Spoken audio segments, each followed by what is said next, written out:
लगता है? तुमको केमिस्ट्री पढ़ना ज़्यादा अच्छा? सो classification of elements and periodicity in properties.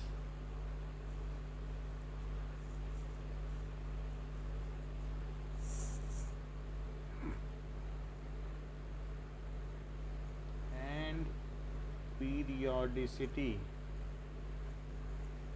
in properties. Now, uh, the periodic classification is arguably the most important concept of chemistry, both in principle and practice. तो एक chemist Fermi ने सबसे पहले बताया कि अगर मान लो देयर इज टोटल एनिहिलेशन, पूरी तरीके से इस प्रकृति का विलय हो जाए, विनाश हो जाए, और आपसे कहा जाए कि एक पर्ची छोड़ जाओ आगे आने वाली फोर्थ कमिंग जनरेशन के लिए, तो फर्मी से पूछा कि आप क्या पर्ची में लिख के छोड़ोगे? सिर्फ एक लाइन लिखने की अनुमति होगी. तो उन्होंने कहा हम ये लिख के छोड़ेंगे कि एलिमेंट्स जो भी होते हैं तो they are in increasing order of their atomic number. यानी वो लिख के छोड़ेंगे कि there is a pattern of periodicity in element. अगर ये लाइन लोगों को पता चल जाए आगे, तो वो पूरी केमिस्ट्री, पूरी फिजिक्स, पूरी बायो फिर से खोज लेंगे. इसी चीज़ को पता करने में लोगों को सबसे ज़्यादा समय लग गया. और जब ये बात पता चल गई कि there is periodicity in element, तो फिर बहुत जल्दी सारे एलिमेंट खोज लिए गए. यानी 67 एलिमेंट्स के बाद 118 एलिमेंट्स को डिस्कवर करने में, उसका पता लगाने में ज़्यादा देर नहीं लगी, क्योंकि we were already known about the properties of elements which were unknown. तो इसलिए हमने उसका पता लगा लिया. तो ये एक बहुत इम्पॉर्टेंट एस्पेक्ट है कि हम किसी एलिमेंट के बारे में ये जान लें कि उनकी पीरियोडिसिटी है. It also facilitates us to remember systematically all the elements. ठीक है, एट ए ग्लांस अगर हम प्रॉपर्टी जानते हैं तो ये केमिस्ट्री को सिंपलेस्ट कर देता है, because chemistry involves with the properties, their intermingling of the substance, alloys बनाना, फिर उनमें प्रॉपर्टी की ब्लेंडिंग हो जाती है. तो उन सभी के बारे में केमिस्ट्री डील करती है. तो इस तरीके से ये पता लगाना ज़रूरी है कि उनका प्रॉपर्टी अगर चेंज होता है तो उसका ट्रेंड क्या है, कितना चेंज होता है, ये भी पता लगाना ज़रूरी है. Now why do we need classify elements?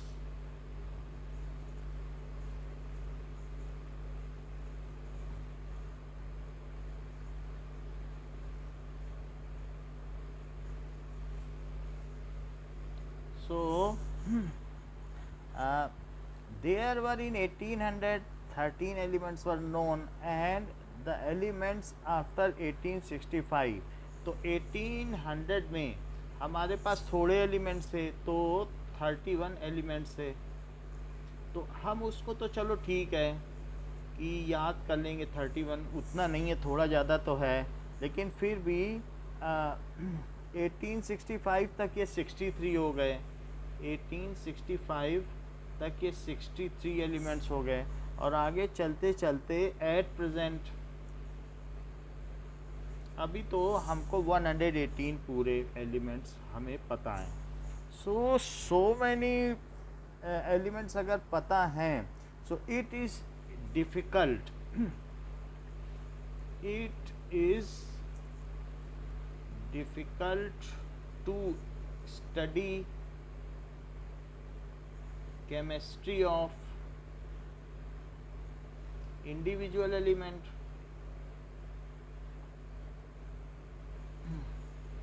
Elements आपका जो बायो का वाइवा होगा उसमें सेकंड चैप्टर भी पूछेंगे, सेकंड और थर्ड दोनों रहेंगे. ठीक है, और अभी एक कोई हम आपका टेस्ट कम कर देंगे इस बार, जो जो ज़रूरी होगा. अभी तो कोई ज़रूरी नहीं है, बस बायो पे फोकस करो इस वीक. सेकंड और थर्ड चैप्टर तैयार करो और कोई टेस्ट नहीं लेंगे. अभी पीएमआई का एक ले लेंगे, ठीक है, पीएमआई और बायो दो ले लेंगे. ओके. तो आपको प्रेशर भी नहीं लगेगा और फिर बायो बहुत अच्छी हो जाएगी.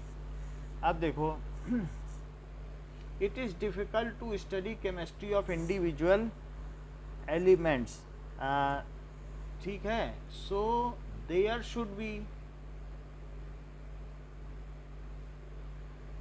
some system of classification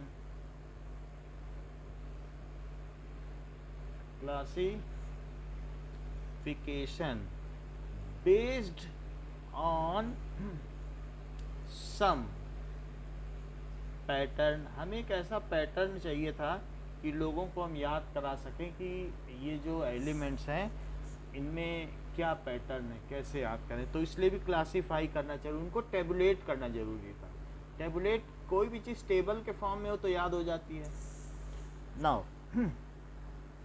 to ease out the this problem scientific started ये to find out, also we want to know that how the what are those elements whose properties are similar and what are those elements whose property differ. So pooling of the elements, with properties, having pooling of elements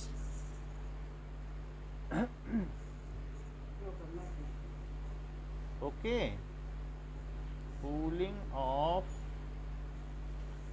elements, एक साथ pool कर देना, of similar properties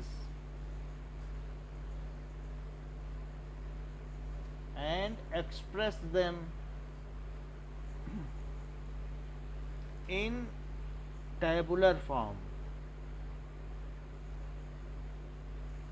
so that gradual change जो उनमें हो रहा है, change in properties of elements,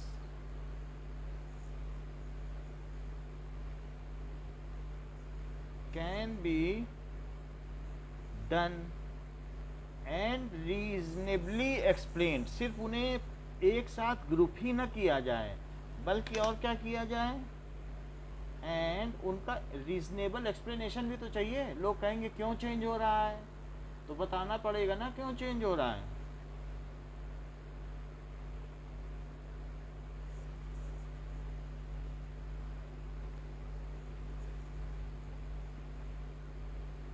it to make simplified chemistry, to make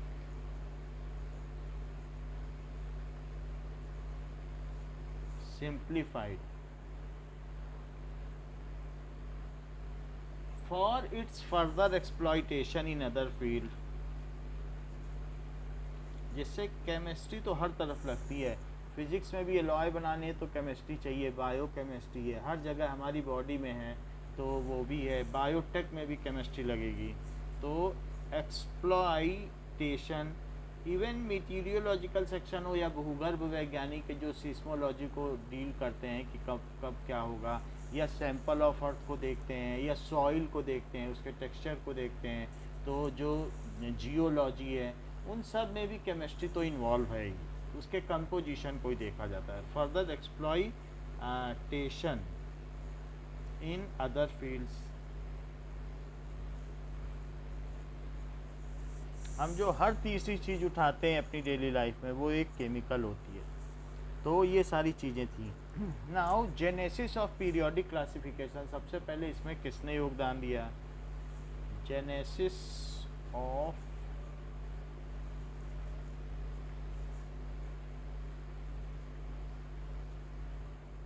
periodic classification.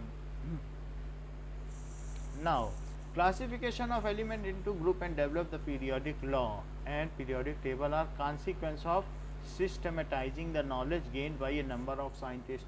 So, first they have collected the data or information about the elements present या discovered at that time. जो भी आपके समय में उस समय data है, पहले उसकी जानकारी तो प्राप्त करनी होगी। जब वो पता चल गया, so they start collecting the information about the known elements, and once the information were known, though there were little chemical properties known at the time of Dobereiner. तो जब डोबी रीनियर ने पहली बार क्लासिफिकेशन किया 1800 में, तो सिर्फ 31 elements थे। So they systematize the elements on basic of their physical properties only. उन्होंने उसकी डेंसिटी के आधार पर, उसके बॉइलिंग पॉइंट, मेल्टिंग पॉइंट के आधार पर, और साथ में उसके एटॉमिक मास के आधार पर ही उन्हें क्लासिफाई किया। उनको मालूम ही नहीं था कि ये ऑक्सीजन के साथ Na2O और Li2O बनाता है। उनको ये बात मालूम ही नहीं थी कि ऑक्सीजन के साथ नॉन मेटल जैसे क्लोरीन, ब्रोमीन, Cl2O7 और Br2O7 बनाते हैं। ये सब उन्हें नहीं पता था। और HCl और HBr बनाते हैं। उन्होंने तो सिर्फ फिजिकल प्रॉपर्टीज़ के बेसिस पर ही क्लासिफाई किया। So Dobereiner's classification, so Dobereiner's law of triad.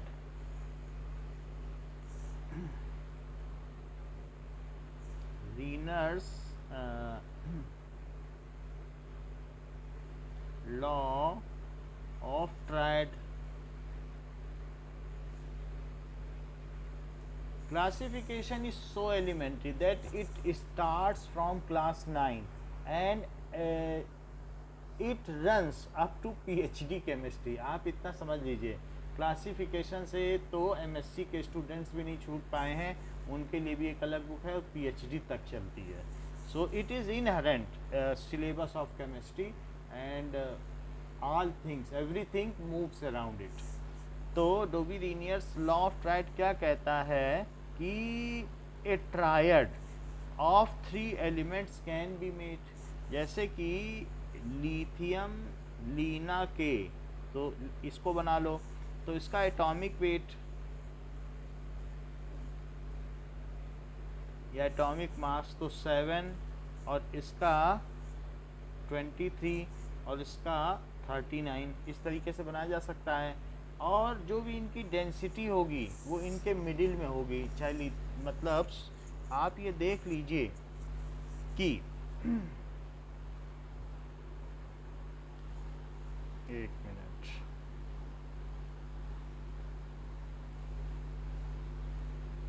So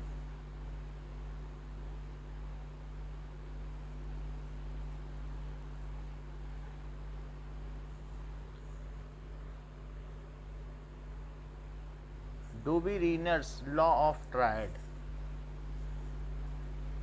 Dobereiner's law of triad. Now अब ये देखो कि जैसे बीच वाले का एटॉमिक मास कैसा है, तो अगर मैं एटॉमिक मास ऑफ सोडियम निकालूं तो ऊपर और नीचे वाले का सम कर दो और डिवाइड बाई 2 कर दो, तो ये कितना आ गया, दैट इज़ 46/2। तो ये 23 आ गया कि नहीं। और इसी तरीके से इसकी डेंसिटी, इसका बॉइलिंग पॉइंट, मेल्टिंग पॉइंट भी इनका मीन होगा। So a triad of 3 elements can be made. A triad of 3 elements having similar properties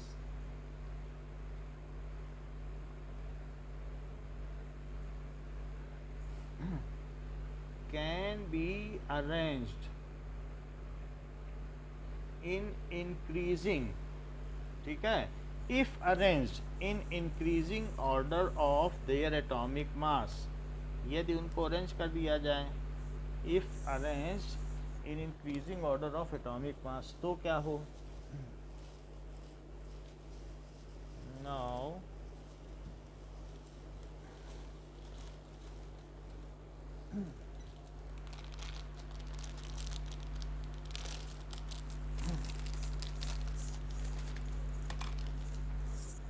so if arranged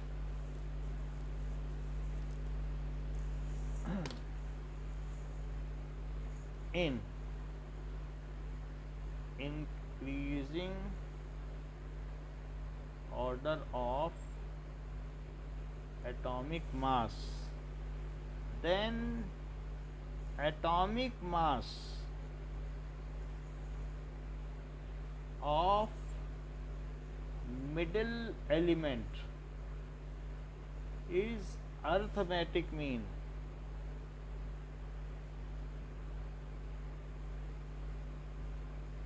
of other two elements। तो अर्थमेटिक मीन क्या होता है कि सभी के एटॉमिक मास का सम कर दो और कितने एलिमेंट लिख दो। जैसे तुम्हारे 5 सब्जेक्ट हैं तो पांचों सब्जेक्ट्स के मार्क्स को जोड़ दो, डिवाइड बाई 5 कर दो, यही तो आता है आपका मीन। और वही परसेंटेज होती है अगर 100 मार्क्स में मिला होता है, बोलो तो ये मीन ही तो है बात कि नहीं। यदि तत्वों को उनके परमाणु भारों के बढ़ते हुए क्रम में व्यवस्थित किया जाए तो मध्य वाले तत्व का परमाणु भार अन्य दोनों तत्वों के समांतर माध्य के इक्वल होता है, बराबर होता है। If the elements are arranged in increasing order of their atomic mass, if elements having similar properties are arranged in increasing order of their atomic mass, then the atomic mass of middle element, repeat करो इसको।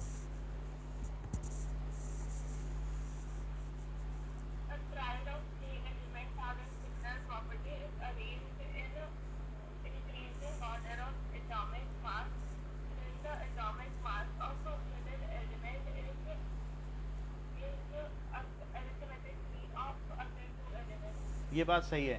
also their density, also density boiling point, अभी दूसरे phone में net नहीं चल रहा, नहीं तो मैं आपको बता देता। मेल्टिंग पॉइंट आर ऑल्सो, जो ये जितनी भी होती हैं of middle elements are also mean of other two elements, of middle element is also mean of other element. जो बीच वाले की डेंसिटी आएगी वो भी उनका अर्थमेटिक मीन आएगी, उसका जो मेल्टिंग पॉइंट होगा वो भी मीन होगा। एलिमेंट्स हमारे पास होगा तो मैं पीडीएफ में जोड़ के भेज दूंगा आपको, तो आपकी जानकारी के लिए हो जाएगा। दूसरी रेफरेंस बुक्स में दिया है जो कि अभी हमारे पास नहीं है। अच्छा, अब एक और ट्राइड देखो, दैट इज कैल्शियम स्ट्रॉन्शियम, बेमक का असर 12 है, तो दैट इज बेमग का सरबारा। तो उसी में हमने 3 चीज़ें ले ली कि बेमग का सरबारा। अब जरा देखो कि इसी में इसकी 40 हो गई एटॉमिक मास, इसका कितना हो गया 88 और इसमें 137 हो गया। तो इसी तरीके से एटॉमिक मास ऑफ स्ट्रॉन्शियम वो किसके किसके इक्वल होगा, जो ऊपर और नीचे वाले के मीन के बराबर होना चाहिए। सो वो कितना आ जाएगा 177, सो इट इज़ 177/2, जबकि इसका 88 है, तो 88 और 177/2 क्या है। तो यहाँ पर एटॉमिक मास ऑफ स्ट्रॉन्शियम ना लिख करके ये लिख सकते हो mean of atomic mass of किसका, calcium and barium. Calcium and barium का मीन ले लो, मीन, तो वो कितना आएगा बताओ, mean atomic mass of calcium and barium.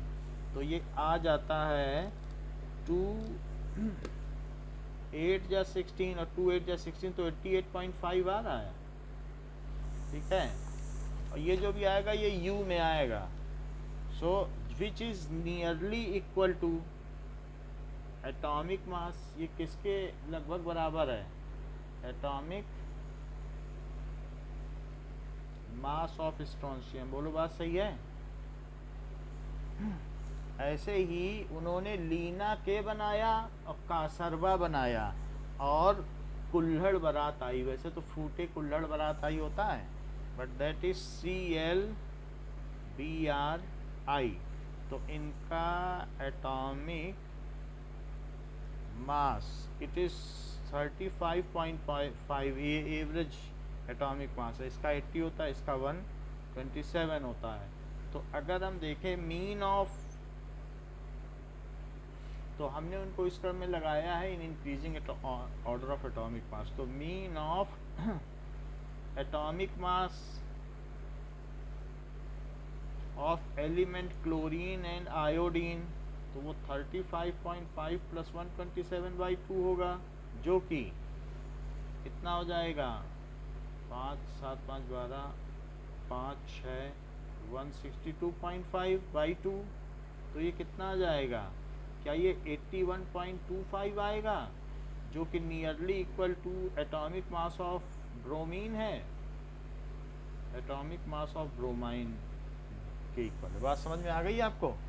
तो इसी तरीके से इनकी जो प्रॉपर्टीज भी होंगी वो उनका मीन होंगी। अब जरा देखो द डोबी-रीनर स्ट्राइट क्यों फेल हो गया। Limitations of Dobereiner triad. So at that time कितने एलिमेंट मालूम थे 1800 में, बोलो।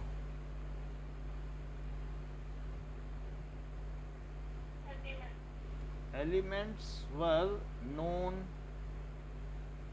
but triad can be applied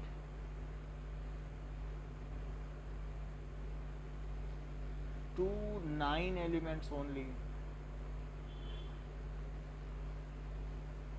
तो जैसे कि ली, ना, के, का, सर, बा, 3 ही ट्रायड बनाए थे, और बुक्स भी बोलती हैं कि और भी बना दिए थे, बट यही हैं 3 ट्रायड इनके। ठीक है, बुक तो खुली होगी आपके सामने, यही बनाए थे। ठीक है, so it has not represented all the, ठीक मतलब एलिमेंट्स को। दूसरी चीज, the arithmetic mean is not exactly equal to atomic mass of middle most element. Arithmetic mean of other 2 elements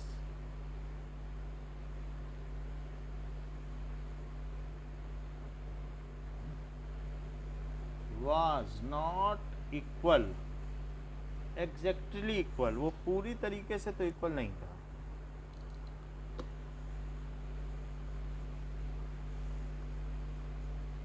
equal to atomic arithmetic mean of atomic mass, यहाँ भी atomic mass लिखना पड़ेगा, और इक्वल टू दैट ऑफ, फिर यहाँ that of भी लिख सकते हो, या atomic mass of middle element. तो इस वजह से जबकि ये पूरे पे अप्लाई नहीं किया जा सका, तो इसकी वैधता ख़त्म हो गई। नाउ 1800 की बात है, और उसके बाद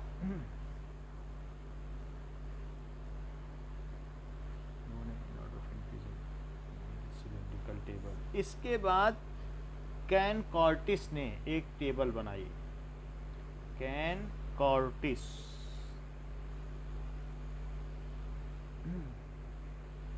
ट्रॉइस, ये फ्रेंच साइंटिस्ट थे, 1862 की बात है, और इन्होंने सिलिंड्रिकल लॉ बनाया।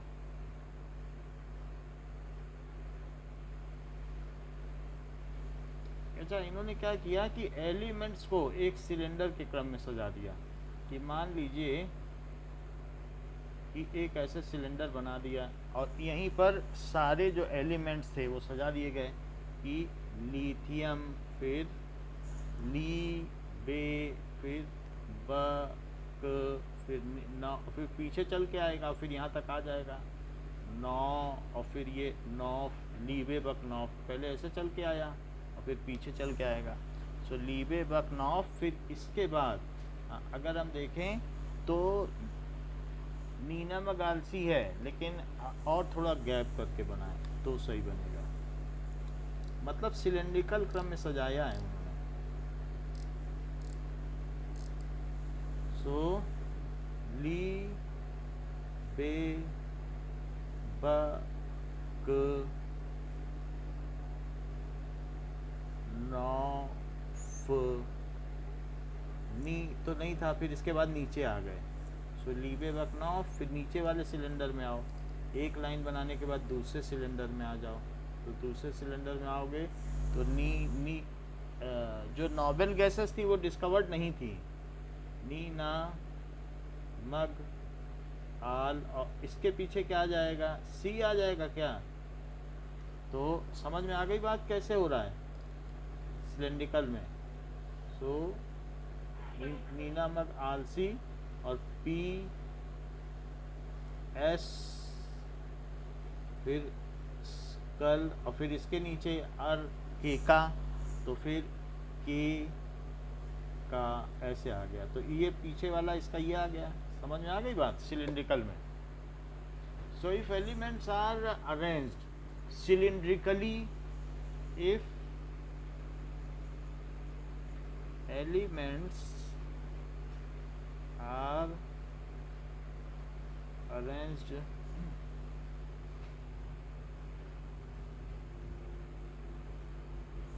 कली, तो फिर इन्होंने बताया कि then their properties are repeated, then their properties are repeated, then the properties of mailing ये in falling in same line या same column वो same रहेगी। repeated यानी रिपीट होती है, उनकी प्रॉपर्टी रिपीट होगी अगर सिलिंड्रिकली लगाया जाए, every after eighth element.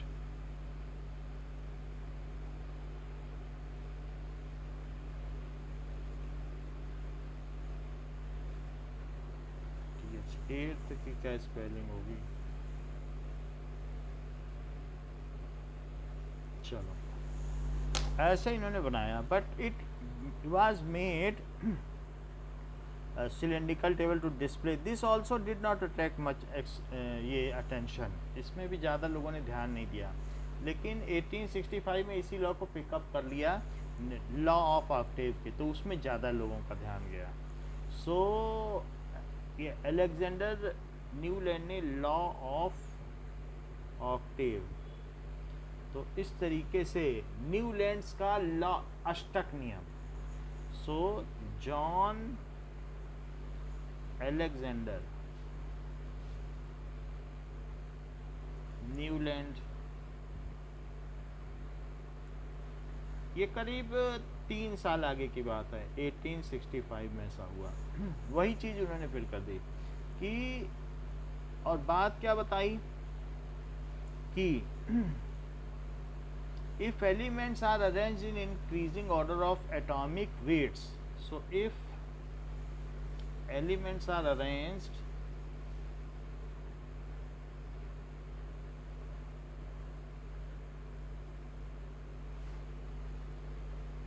in increasing order of, ठीक है, यदि उनको increasing order of atomic weight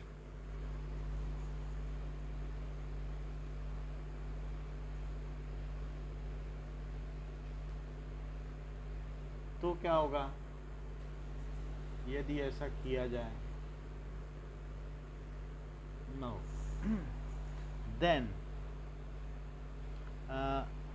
every eighth element had properties similar to first element, then every eighth element, EIGSTH, eighth element had property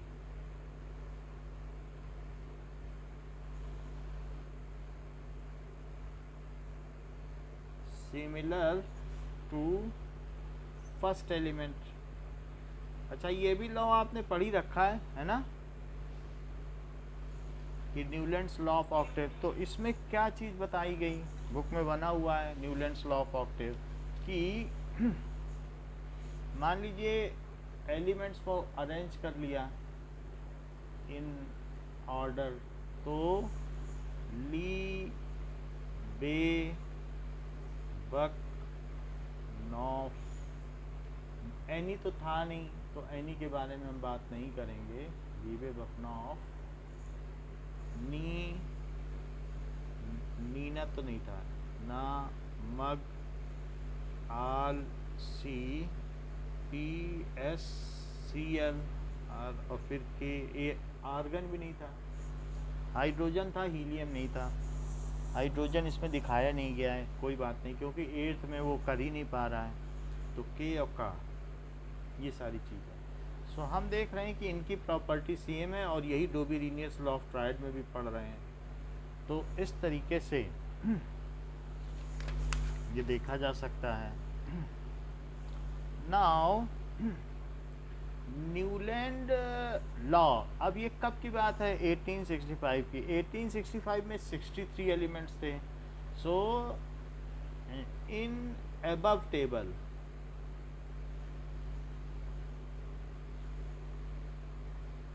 properties of lithium, sodium and these are similar and so on। जो एक line में पढ़ रही उनकी similar होगी, but इसके भी limitations थे।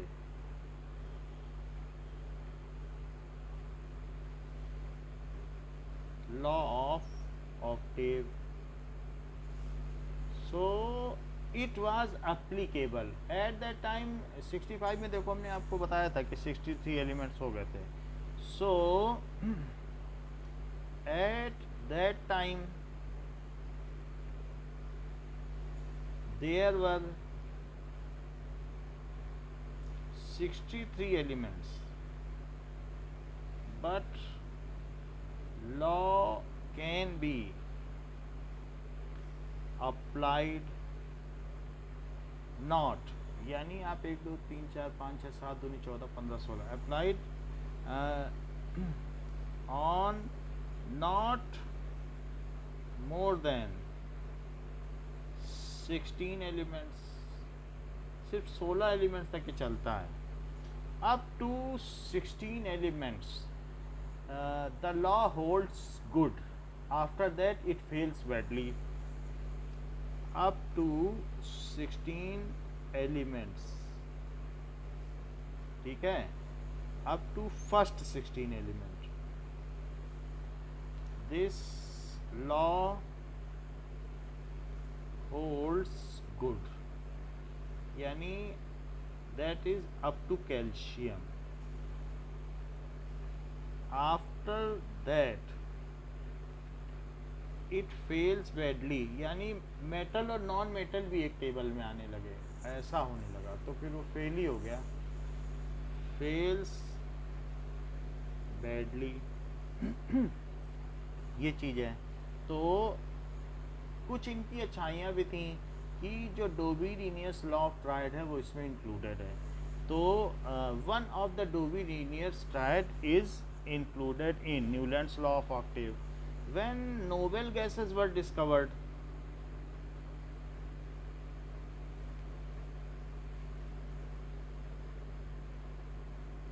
then properties of properties are repeated every after 9th element। अब 8th नहीं था, and not 8th element, every after 9th element। he explained that as nature has 8 notes, जैसे सा रे गा मा पा धा नी सा दो रे मी फा सोले रीटा, इस तरीके से है। तो आप ये देखें कि हम यहाँ देख रहे हैं कि फिर अगला जब सारे गामा होगा वो हायर नोट है, फिर आएगा सा सारे गामा पाधा नी, फिर उसके बाद और हायर, तो 3 सेट होते हैं हारमोनियम में। तो आप देखें एक लोअर नोट, मीडियम नोट, फिर उससे अपर नोट। तो अब इन तीनों में जैसे इसकी प्रॉपर्टी, फिर उससे हायर इसकी, फिर उससे हायर इसकी, तो अपर नोट होते चले जा रहे हैं। उन्होंने कहा जैसे प्रकृति में संगीत के 7 स्वर होते हैं और 8वां स्वर पहले स्वर के समान हो जाता है। So that nature has 7 note and 8th note is similar and little higher than the previous one. तो 7 नोट्स हैं, सारे गामा पादा निसा। तो इस तरीके से and 8th note is similar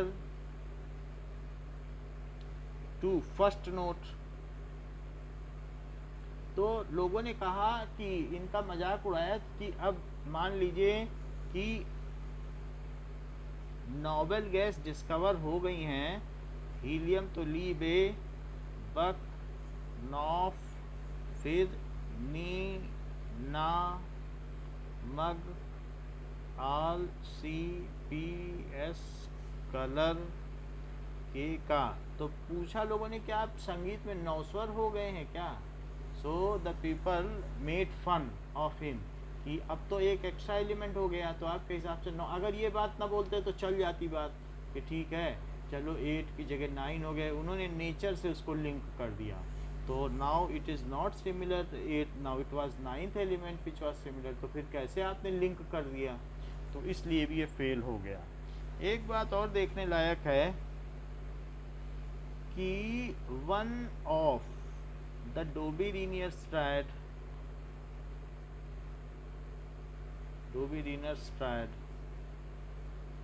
that is Lina K is present in law of octave। तो इनका नियम जो है वो अष्टक नियम कहा जाता है। जैसे संगीत में 8वां स्वर पूर्ववर्ती स्वर के समान होता है, तो उसी तरीके से इन्होंने बनाया था न्यूलैंड का अष्टक नियम। अब देखो कि It seems to be true only up to calcium. His idea was not widely accepted. For his work he was later awarded Davy Medal। बाद में उनको रॉयल सोसाइटी लैंड, उस समय डेवी मेडल बहुत बड़ी चीज़ थी, इनको अवार्ड मिला था। फिर now the periodic law as we know VO is the development of Russian chemist Dmitri Mendeleev. तो हमारा जो अभी का लॉ है वो थोड़ा सा और इम्प्रूव्ड वर्जन है मेंडलीव के पीरियोडिक लॉ से। तो मेंडलीव का पीरियोडिक लॉ क्या है? सो मेंडलीव्स पीरियोडिक लॉ के बारे में हम देखें, फिर उसके बाद लूथर मेयर कर्व के बारे में देखेंगे, फिर मोजली का जो है उसके बारे में देखेंगे। Now Mendeleev's periodic law.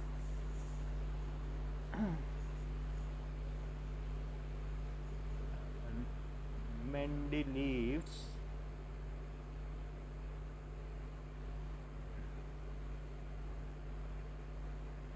इनका जन्म रशिया में हुआ था और इनकी माँ ने बताया था कि प्रकृति के अपने बेसिक रूल्स हैं।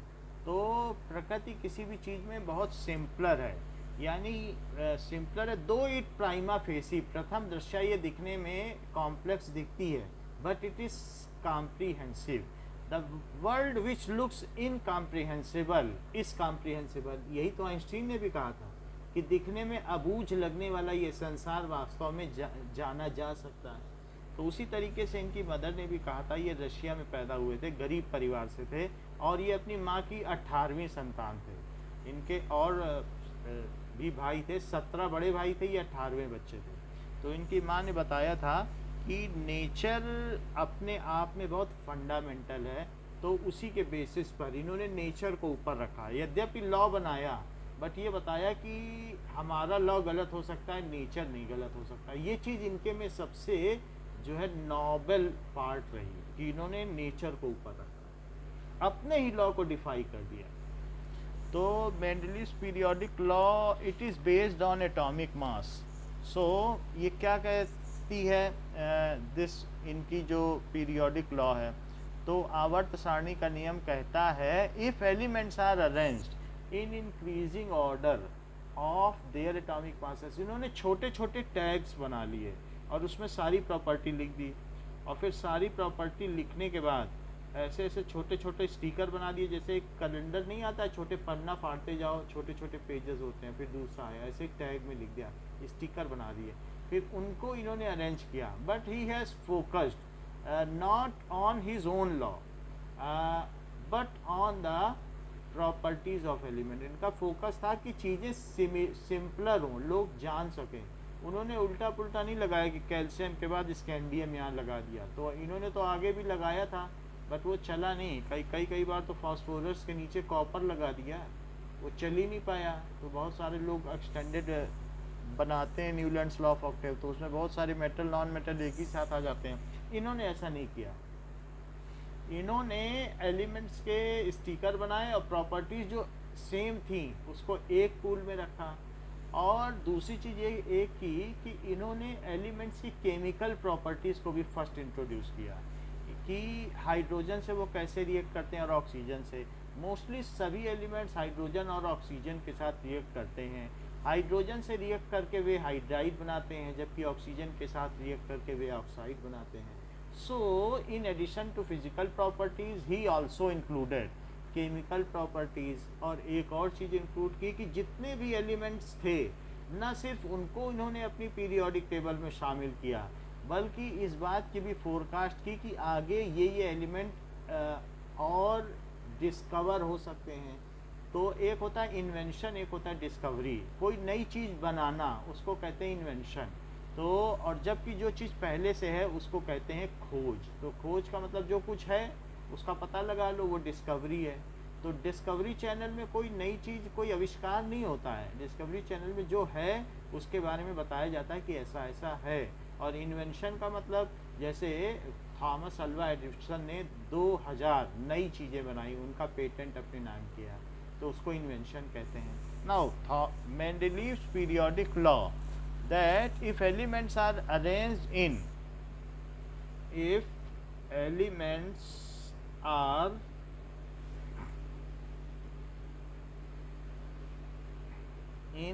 increasing order of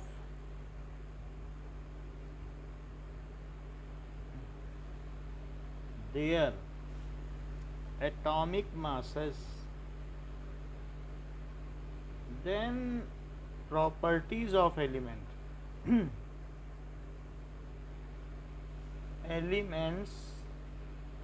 are periodically repeated। तो जो भी है, अगर इनको हम करें तो वो जो एलिमेंट्स की प्रॉपर्टी है वो पीरियोडिकली रिपीटेड, वो वही प्रॉपर्टी फिर बार बार आ जाती हैं रिपीटेड। जैसे कि एक्टिव मेटल, जैसे लिथियम को पानी में डाला आग लग गई, सोडियम को डाला आग लग गई, पोटेशियम को डाला आग लग गई। तो इस तरीके से हमने देखा सब वही प्रॉपर्टी फिर से रिपीट हो जा रही हैं।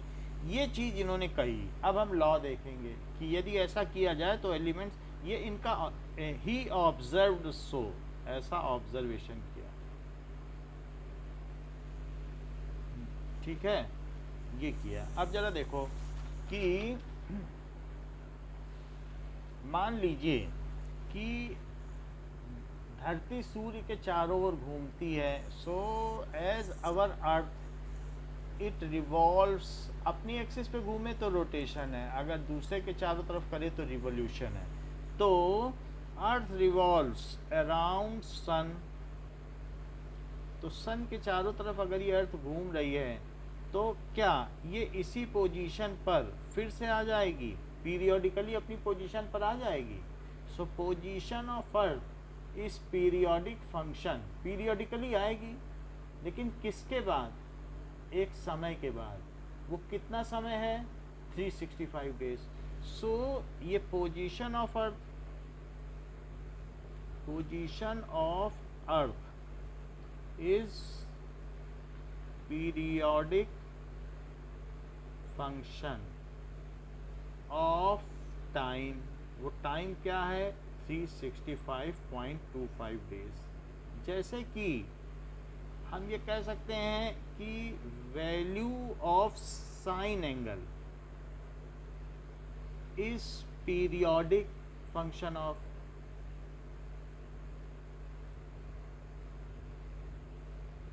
टू पाई जोड़ते जाओ वही वैल्यू पाते जाओ, क्योंकि ये वैल्यू इसके ये एंगल का periodic function, value of sign trigonometric function. और जबकि ये टाइम का है, इतना समय बीत जाएगा तो वहीं आ जाएगी, इतना एंगल बीत जाएगा तो क्या वही वैल्यू नहीं आ जाएगी साइन की? बोलो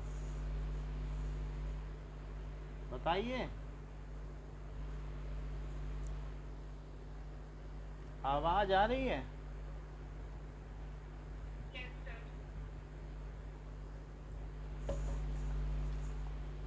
तो इन्होंने क्या बताया, properties of the elements are periodic function,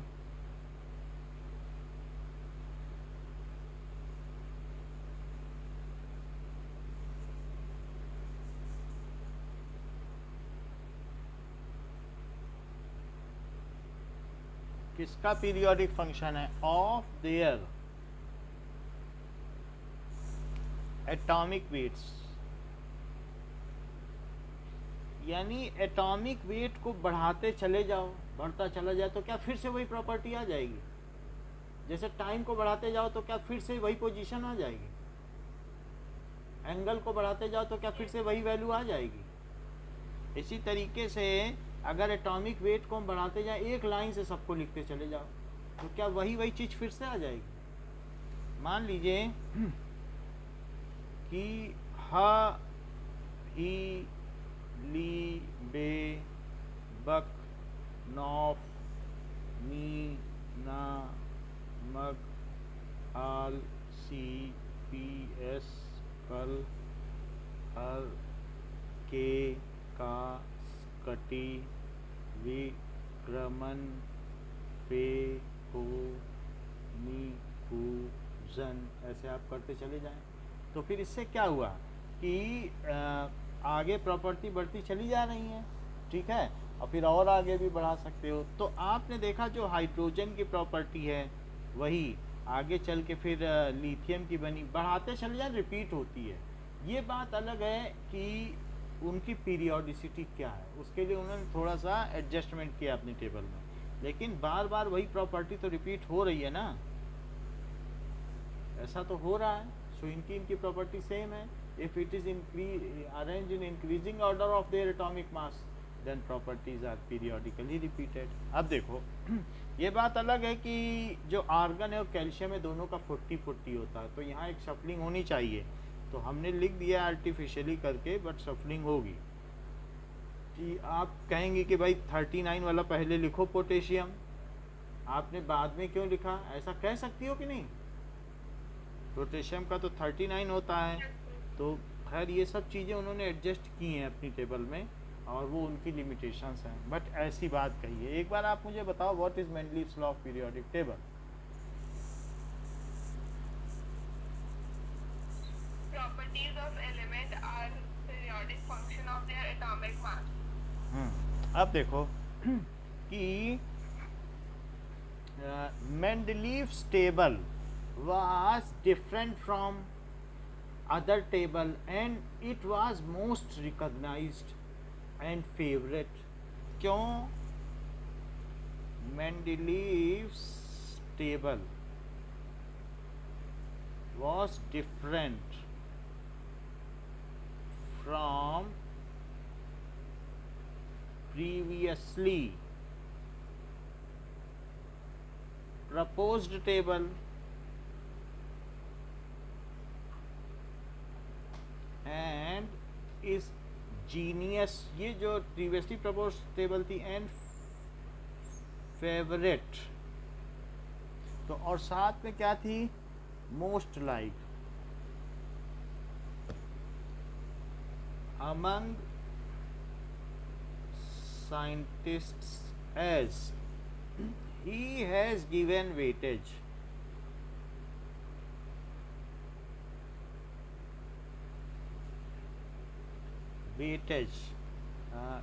on properties of element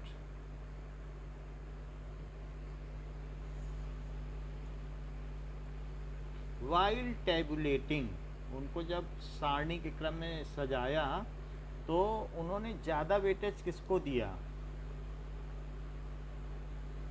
ठीक है, and at certain places violated his own law, and at certain places violated his own law. तो पहली बात तो ये इनकी अच्छी रही कि ठीक है, द अरेंजमेंट वाज सिस्टमेटिक, इनका जो अरेंजमेंट था वो सिस्टमेटिक था। It contained groups and series, arrangement was systematic, ठीक है। It was arranged in vertical columns, that is groups, and horizontal rows, that is called series, जिसको कि अभी पीरियड कहते हैं, उस समय सीरीज कहा था। ईच ग्रुप हैज 2 सब ग्रुप्स, और उस समय 8 ग्रुप थे। Groups were numbered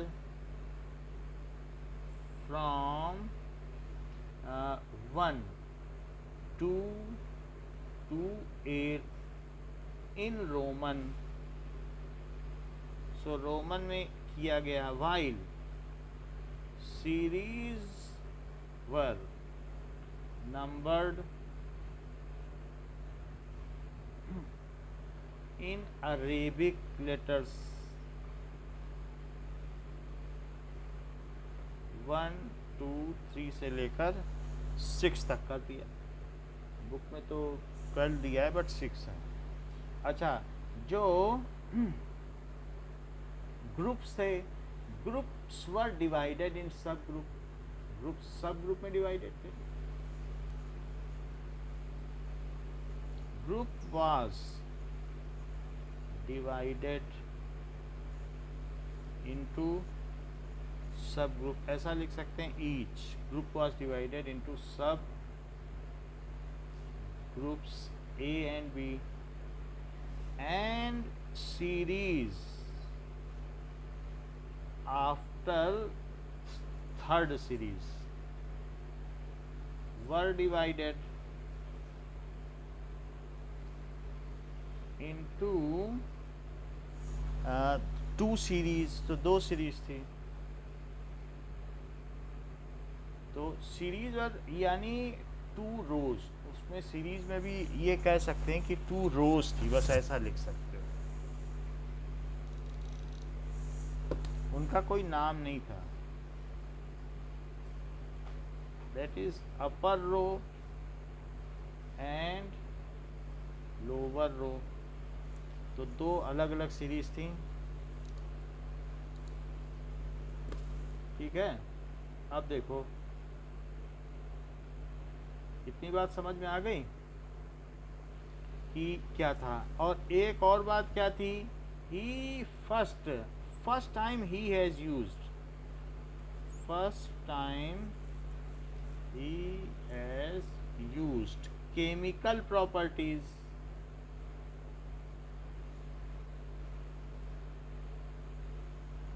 in addition to physical properties,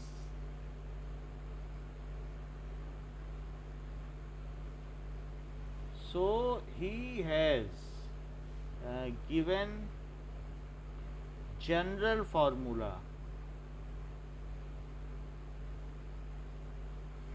for oxides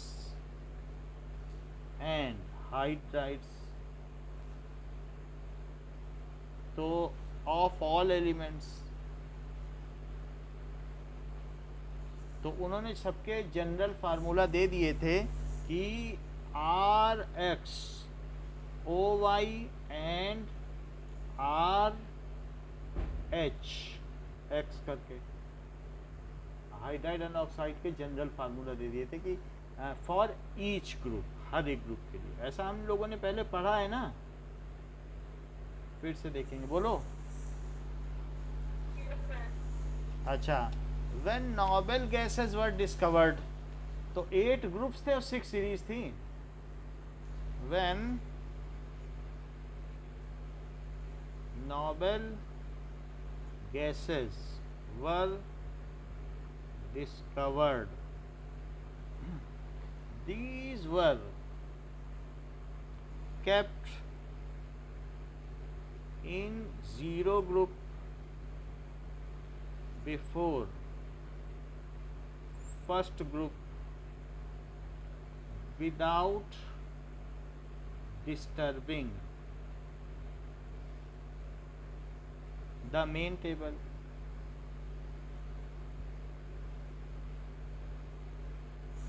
So this law was given by Mendeleev, उस समय 93 एलिमेंट्स थे जिस समय इन्होंने किया, और all elements were included. So he included all element discovered at that time in his table. Not only he has included all discovered element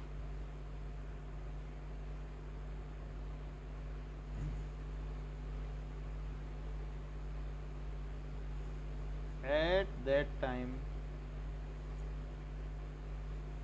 but also predicted या forecasted some new elements would be discovered in future.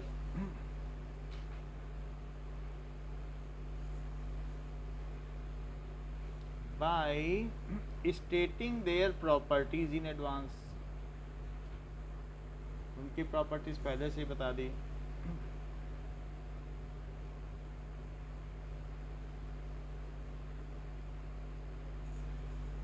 In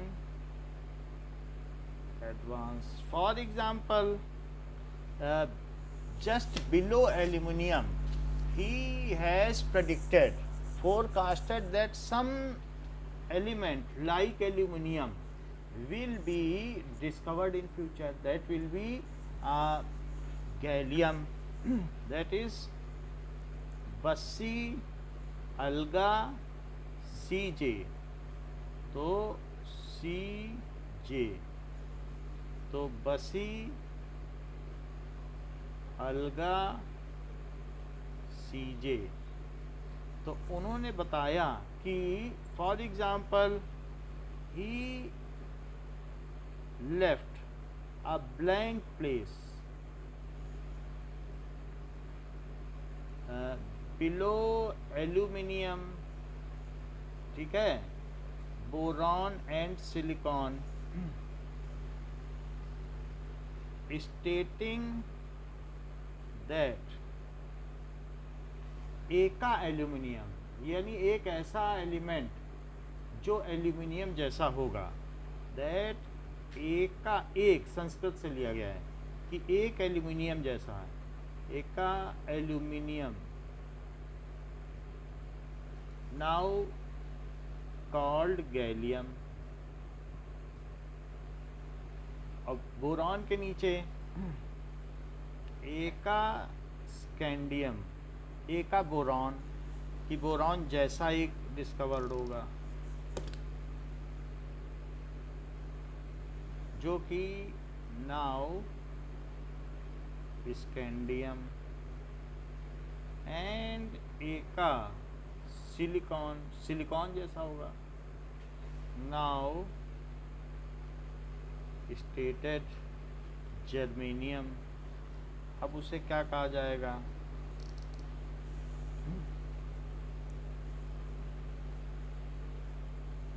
तो उन्होंने ये बता दिया था कि ही left blank places below, इन सब के कर दिया था, ठीक है, respectively blank places, and forecasted their properties in advance which facilitated their discovery। ये लेफ्ट कर दिया था stating that will be discovered in future.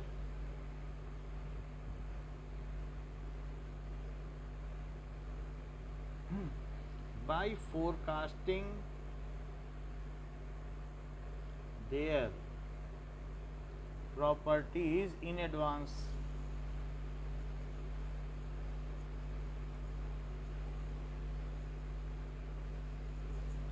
which paved the path for their discovery, या which facilitated their discovery।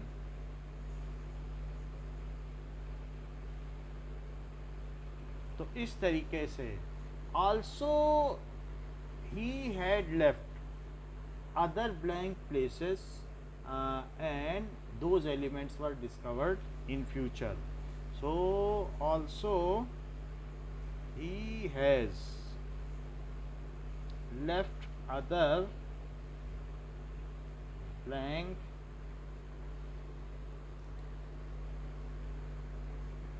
ठीक है जो भी है gaps in table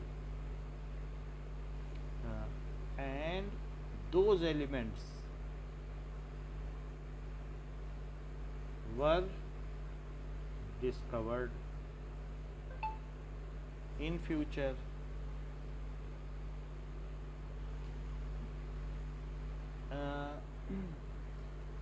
atomic mass of various elements like cadmium were corrected। so when he arranged, then by taking the properties of element, then he boldly stated that whatever atomic mass जो बड़ा है आप उसे फिर से calculate करिए क्योंकि इसका एटॉमिक मास गलत निकाला गया है। तो ऐसा एक कैडमियम का केस था कि उसको पहले रख दिया लेकिन उसका एटॉमिक मास ज़्यादा था। So at certain places elements with greater atomic mass is kept before lower atomic mass due to giving weightage to properties of element, क्योंकि वो अपने ऊपर वाले एलिमेंट से मेल खाता था। and he stated boldly scientists to other scientists to check and correct its atomic mass, there is some mistake in that। at certain places he kept ठीक है inverted pair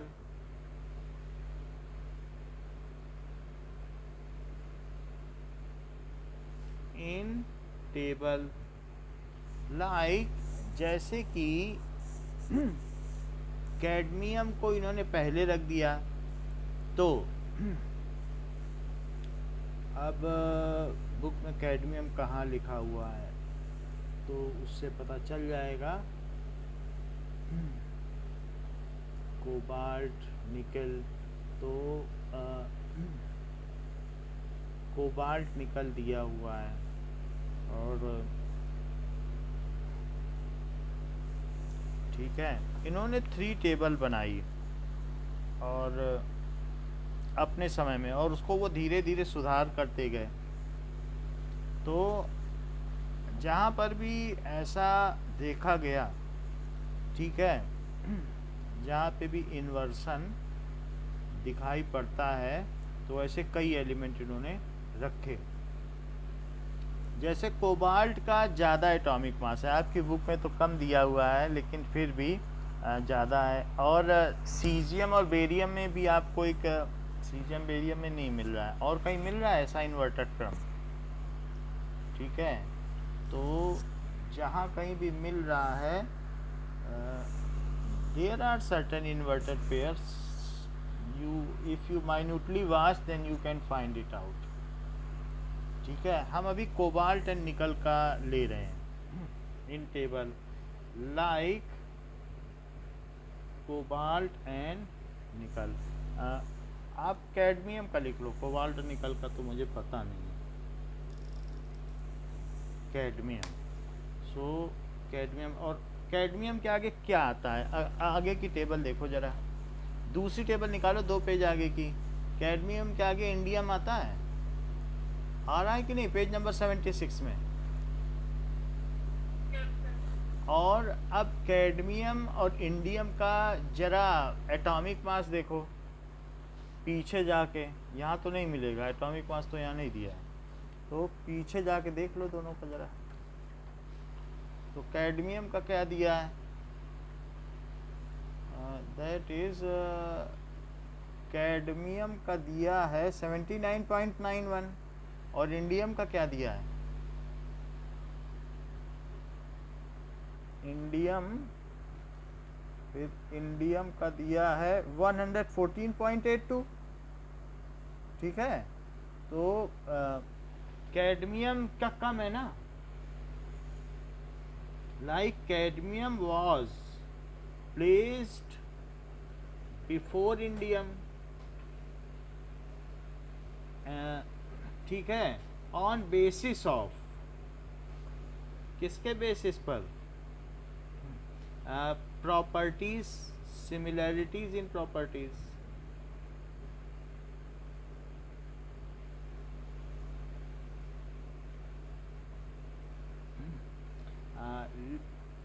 boldly stating that its atomic mass should be rechecked. Boldly stating that its atomic mass should be rechecked. Later on, its atomic mass was found lesser than indium. Later on, its atomic mass was found lesser than indium and it was corrected. तो ये बात हमने देख ली कि ये सारी चीज़ें हैं। Elements lying in similar groups are having similar properties. Elements lying in similar groups are having similar properties. जिनकी जो सिमिलर ग्रुप में है उनकी कैसी प्रॉपर्टी है? सिमिलर ग्रुप है। अच्छा, इसके अलावा जो most active metal is kept at extreme left corner and most active non metal is kept at right corner. Most active metal was kept या were kept at extreme left corner.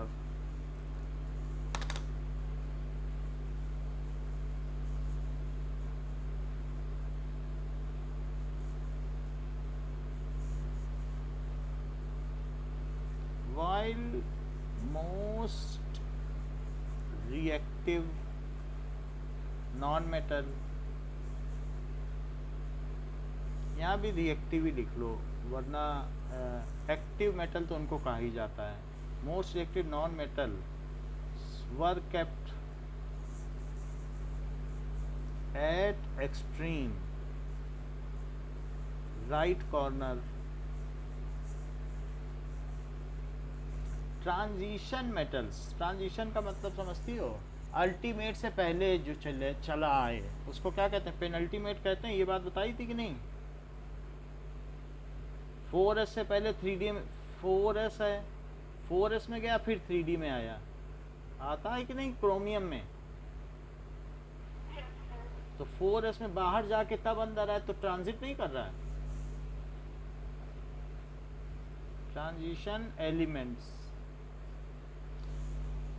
तो transition element की property most reactive metal और most reactive non metal के बीच की है। सो whose properties, अभी हम यहाँ नहीं लिख सकते ना एस ब्लॉक और पी ब्लॉक, क्योंकि वो बाद में आएगा, तो इसलिए इतना लिख देना ठीक रहेगा, नहीं तो कहेंगे आगे की बात पहले क्यों बता रहे हो, है बात कि नहीं। whose properties are इंटरमीडिएट, क्योंकि उस समय तो एस ब्लॉक पी ब्लॉक की खोज ही नहीं हुई थी। Intermediate between metal and non metal, इतना लिख देना काफ़ी है, तब भी लोगों को पता कि था कि ये ट्रांजिशन मेटल है, between metal and non metal, जो उनके बीच के हैं लोहा तांबा निकेल सोना चांदी ये सब, तो ऐसे थे। तो वर kept in extreme right corner in triad, were kept in extreme right corner in triad, तो मेन से उसको अलग कर दिया गया। तो एक ये भी खूबी रही कि इन चीज़ों को अलग कर दिया गया।